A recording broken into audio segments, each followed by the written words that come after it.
조갑제TV 시청자 여러분 안녕하십니까. 2021년 10월 1일 국군의 날입니다. 오전 10시 19분입니다. 이 거짓말을 하기는 쉬운데 들통이 나지 않기는 참 어렵습니다. 거짓말을 하려면 머리가 좋아야 합니다. 지금까지 거짓말 한 걸 다 기억하고 있어야 됩니다. 그래야 앞뒤가 맞는 거짓말을 할 수가 있는데, 이 거짓말을 많이 하는 이재명 경기도 지사는 앞뒤가 않는 말을 수시로 합니다. 그래도 그걸 고치지 않고 또 앞에 거짓말을 또 다른 거짓말로 덮는데, 어제 TV 경선 토론에서는 스텝이 좀 꼬였습니다. 앞에서는 유동규 전 성남개발공사 기획본부장에게 문제가 있으면은 부하 직원이니까 내가 책임을 져야 한다는 쪽으로 이야기를 하면서, 그러나 측근은 아니라고 이야기를 했습니다. 그런데 나중에는 사실상 측근이었다는 점을 인정하는 식으로 돌아갑니다. 토론 중반에는 그 사람이 제 선거를 도와주었냐, 아니면 저희 사무실 집기를 사는 것을 도왔냐, 그런 것을 한 적이 없지 않느냐, 이렇게 이야기를 했는데, 그 다음에는 또 이렇게 말이 바뀝니다. 이분이 원래 리모델링 하던 분인데 선거를 도와주셨고, 도시개발공사 이전에 시설관리공단에서 직원 관리하는 임무를 맡았는데 직원 관리를 매우 잘했다. 그 후 경기관광공사 사장에 공모했고 실력이 있어서 뽑았다. 그러니까 당초 선거를 도와준 적도 없다고 했다가 선거를 도왔다고 번복한 셈입니다.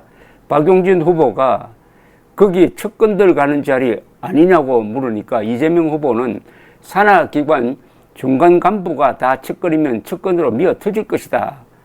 경기관광공사 사장 시절 경기도에 영화 사업하는데 380억 원 지원해달라고 해서 안 된다고 했더니 그만두고 나갔다. 이렇게 이야기하면서도 이재명 후보는 유 전 본부장이 부동산 범죄에 연루됐을 가능성도 있느냐는 질문에는 가능성이 전혀 없을 수는 없겠다. 상당히 후퇴를 합니다.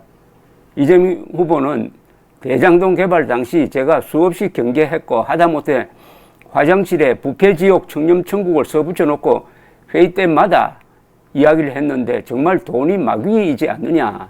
그래서 걱정은 한다라고 언급을 했습니다. 그런데 이 유 전 본부장은 이재명 후보가 2010년 성남시장에 당선된 후에 성남시 시설관리공단 기획본부장을, 2014년에는 성남도시개발공사 기획본부장을 맡았고, 대장동 개발이 본격화된 2015년부터 2018년까지 성남도시개발공사 사장 직무대행을 맡아서 개발사업 전반을 지휘해가지고 배당 수익 구조를 설계한 인물로 알려졌는데 측근이 아니라고 합니다. 그러면서 선거는 도왔다고 해요. 선거 도우면은 측근 아닙니까? 그리고 이재명 지사가 선택한 아주 핵심 자리에 앉았으면 측근이라고 봐야죠. 대장동 이슈가 민주당의 호재일까라는 질문에 이재명 추미애 후보는 호재라고 답을 했답니다. 이낙연 박용진 후보는 아니라고 대답을 했고, 이 대장동 개발 의혹이 호재라고 생각하는 사람들의 이 사고방식은 뭘까요?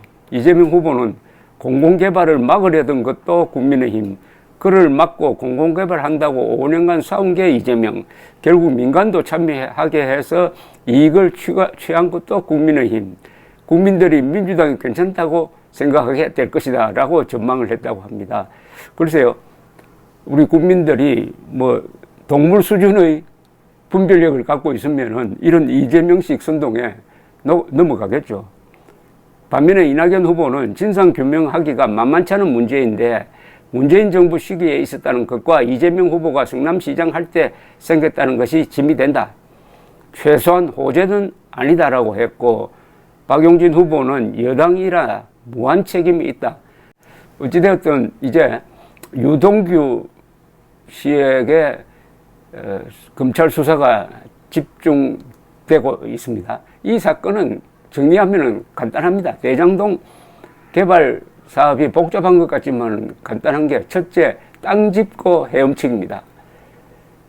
이 성남시 측에서 떼돈을 벌 수 있는 구조를 만들어 주었고, 그리하여 떼돈을 벌었습니다.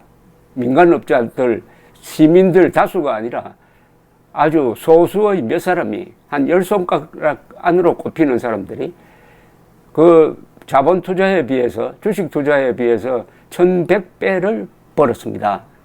이 1100배를 벌었다는 것은 뭐냐 하면은 피해자가 있다는 거죠. 피해자는 누구냐? 토지 수용을 당한 땅 주인이죠. 그러니까 헐값에 팔았다는 거죠. 헐값에 팔았고, 이 업자들은 헐값에 산 땅에 아파트를 지어가지고 비싸게 팔았다는 뜻입니다. 왜 비싸게 팔았느냐? 이게 분양가 상한 규제 대상이 아니기 때문입니다. 그 다음에는 이 떼돈을 벌었으면은 떼돈을 번 돈이 어떻게 쓰여졌느냐가 이제 수사의 초점입니다. 이렇게 떼돈을 벌었으면은 이걸 뇌물이나 로비에 썼지 않느냐. 그것은 수사를 통해서 규명되는데, 지금 벌써 동업관계에 있었던 회계사가 작성한 자세한 녹취록에서 그 돈 거래 관계가 적혀 있다는 것 아닙니까? 그리고 그 로비 또는 뇌물 제공 대상으로 떠오르는 사람들 명단도 지금 오고 가고 있습니다. 그리고 또 중요한 포인트는 이재명 지사가 이 사건을 총체적으로 비호하기 위해서 만들어낸 말이 있습니다.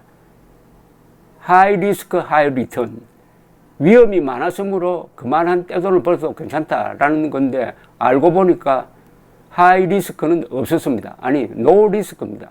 리스크가 아예 없었습니다. 그런데도 하이 리턴, 떼돈을 벌었다. 그러면 어떻게 되겠습니까? 여기에 불공평한, 부정한 성남시 측의 개입이 있었고, 그때 성남시장은 이재명이다. 뭐 이렇게 간단하게 정리를 하면 됩니다. 이렇게 떼돈을 번 사람들은 불안하죠. 이 로또에 당첨된 사람들의 그 뒤를 추적을 해보면은 거의 다 불행해집니다.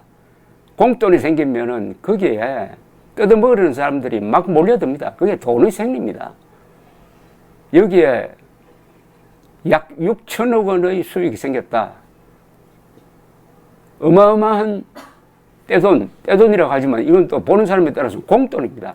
이렇게 생기면은 이 돈을 가진 사람도 불안하고 이 돈을 탐내는 사람도 있을 것이고, 그럼 그걸 방어하기 위해서 어떻게 하느냐? 법률 전문가들을 채용하고 또는 힘 있는 행정, 관료, 정치인 상대로 로비하게 돼 있는 게 일반적인 특징입니다. 그런 가운데서 이제 본격적인 수사가 시작되었는데, 이 수사의 돌파구를 열어줄 이 회계사의 녹취록이 검찰에 제공되었다.